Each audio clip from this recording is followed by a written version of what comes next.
शौकत बेटा उससे ना जट मुंडे की नज़म है वो रीझ उन्हें आज़ाद नज़म लिखी है तो बड़े वो ख्याल उस दे ने इन्हों मैं वजन च लिया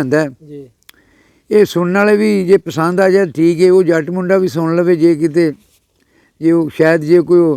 सुनता हो नैट चलाता हो तो समझ आ जाए भी ये वजन भी एक कोई शै होंदा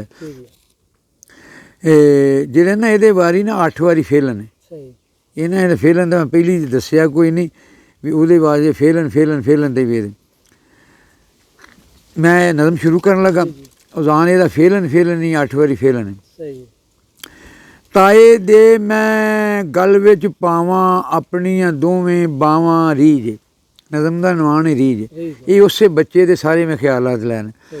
ताए दे मैं गल विच पावां अपनियां दोवें बावां रीझ चाचे दे मैं मोढे चाचे दे मोढे ते बह के डेरियों घर नूं आवां रीझ अब्बे दे मैं रोज़ दिहाड़ी दोवें पैर दबावां रीझ मामा आवे ते मैं ओनू घुट घुट जफ्फियां पावां रीझ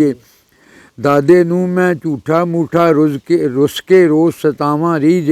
दादी दा ना तख्ती उत्ते लिखां कदी मटावां रीझ टांगे उत्ते बह के अपने नानकियां ते जावां रीझ नानी लई मैं मंजी उत्ते रंगला खेस विछावां रीझ नाने दे लई निम दी गूढ़ी छां ते पीड़ा डावां रीझ फुफियां मासियां नाल मैं मां दे वांगू लाड लडावां रीझ अपनियां मामियां चाचियां ताइयां नूं मैं समझां मावां रीझ ते जो भी दिल विच आवे आखां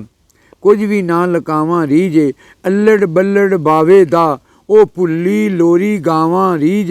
चोखे चोखे फुੱਲ ते बूटे वेड़े दे विच लावां रीझ मां होंदी ए जन्नत अनवर मां नूं मां तो लवां दुआवां रीझ मां होंदी ए जन्नत अनवर मां तो लवां दुआवां रीझ मां तो लवां दुआवां रीझ